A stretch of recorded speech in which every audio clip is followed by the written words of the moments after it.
Assalamualaikum students, hope you all are safe and in a good health. Today we are going to study our computers page number 9. In our previous lecture we have studied about some high level and low level languages. Now we are coming to the language processor. In today's lectures, we are going to study about language processor, assembler, interpreter, compiler, comparison. We'll compare them all, and then we'll go for application software as well. Okay, let's start. A language processor is also known as language translator.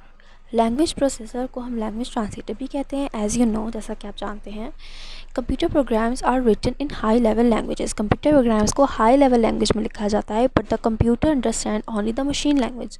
लेकिन computer को सिर्फ machine language समझ आती है. Thus a translator software is used to convert the high level language code to machine level language code. इसलिए जो भी language translator है उसको यूज़ किया जाता है हाई लेवल लैंग्वेज को मशीन लैंग्वेज को में ट्रांसफ़र करने के लिए. ठीक है, ट्रांसलेट करने के लिए.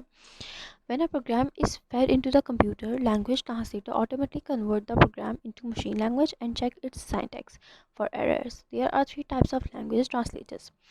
जैसे ही कंप्यूटर को कोई में कोई प्रोग्राम इंसर्ट किया जाता है, उसका कोई भी टास्क परफॉर्म करने के लिए दिया जाता है, तो सबसे पहले क्या होता है कि जो लैंग्वेज ट्रांसलेटर होता है, क्योंकि हम तो हाई लेवल लैंग्वेज में दे रहे होते हैं, कोई भी प्रोग्राम जो होता है वो हाई लेवल लैंग्वेज में इंसर्ट किया जा रहा होता है, तो हाई लेवल लैंग्वेज को वो लो लेवल लैंग्वेज में ट्रांसलेट करता है और उसके बाद वो उस एक्शन को परफॉर्म करता है. ठीक है.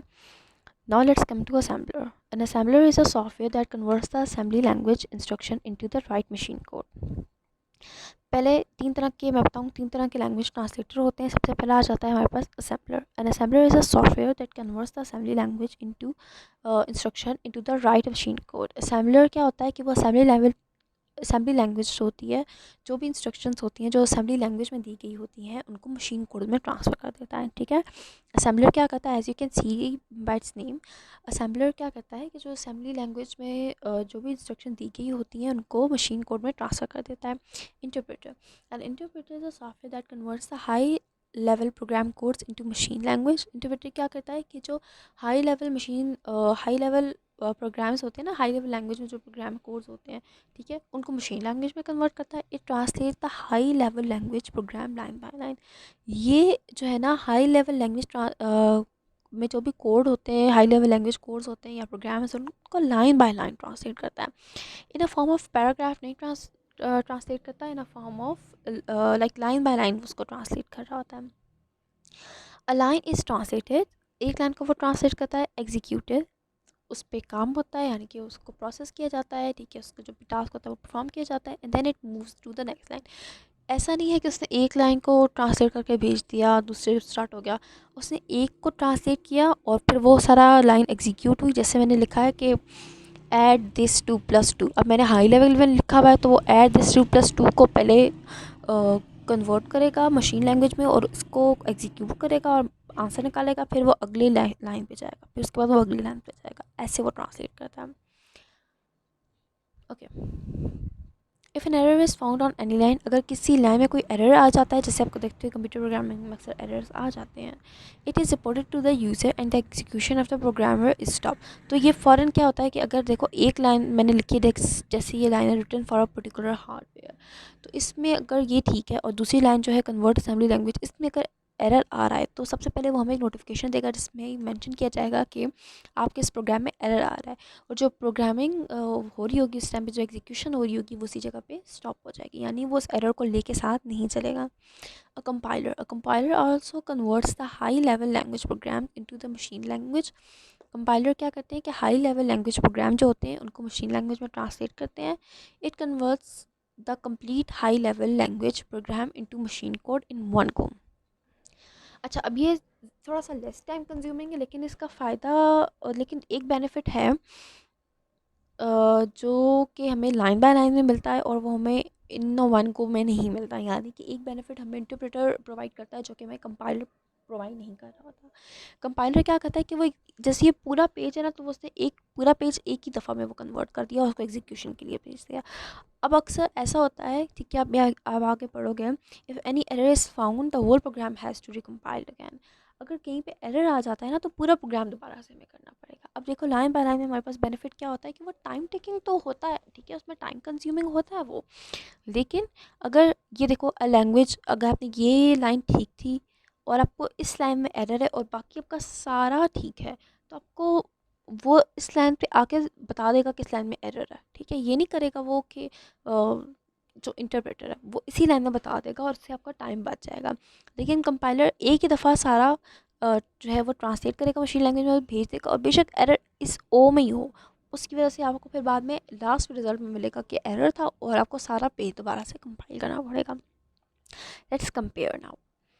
Assembly, assembler, compiler, interpreter। assembler written for a particular hardware, assembler को सिर्फ एक particular hardware के लिए लिखा गया है। compiler written for a particular language, इसको सिर्फ एक particular language के लिए बनाया गया। interpreter written for a particular language as well, okay। Number 2, converts assembly language into machine language। assembler assembly language को machine language में convert करता है। compiler converts high level language to machine language। Compiler क्या करता है, high level language को machine language में convert करता है। हाई लेवल लैंग्वेज में डिफरेंट तरह के हाई लेवल लैंग्वेज है, वो किसी स्पेसिफिक की बात नहीं कर रहे हैं। Interpreter convert high level language into some form of intermediate language, okay. इसमें ये क्या करता है कि ये हाई लेवल लैंग्वेज को इंटरमीडिएट लैंग्वेज में कन्वर्ट करता है। Translate the assembler translate the entire program before running. Assembler क्या करता है कि एग्जीक्यूशन से पहले ही सारे प्रोग्राम को ट्रांसलेट कर देता है। कंपाइलर क्या करता है, translate the entire program before learning. Compiler क्या करता है भाई कि सारे प्रोग्राम को स्टार्ट होने से पहले ही एक साथ ही जो है ना वो ट्रांसलेट कर देता है। जबकि इंटरप्रेटर हमारे पास जो है वो translate the program line by line until completed और एरर इज़ फाउंड। ये लाइन बाय लाइन प्रोग्राम को जो है ना वो ट्रांसलेट कर रहा होता है ताकि जब तक ख़त्म ना हो जाए और एरर मिल ना जाए, ठीक है। In case if there is an error. Let's come to must know. Lots of language cannot easily be categorized as high level or low level language। बहुत सी languages ऐसी हैं जिनको हम easily नहीं बता सकते कि आया ये high level language है और low level language है। Like C is compared to assembly language, but there is enough scope of high level language abstraction in C as well। अब C language की बात करें कि हम इसको नहीं, देखो ये दोनों में एक तरह से assembly language भी आ जाती है और ये high level में भी जो है ना उसमें भी यूज़ हो सकती है। तो ये जो है ना मुश्किल होता है इसको कैटेगराइज करना हमारे लिए, ठीक है। Okay, now we have to stop here. In our next lecture we will study about application software, ठीक है। तो ओके, आज हमने पढ़ा था language processor, assembler, interpreter, compiler के बारे में, फिर हमने इनका कंपैरिजन किया था। If you have any question regarding to this lecture you can contact me on WhatsApp. My WhatsApp number is available in the groups। uh, we'll discuss further in the next lecture. Till then, stay safe, stay healthy, take care, God bless you, Allah Hafiz.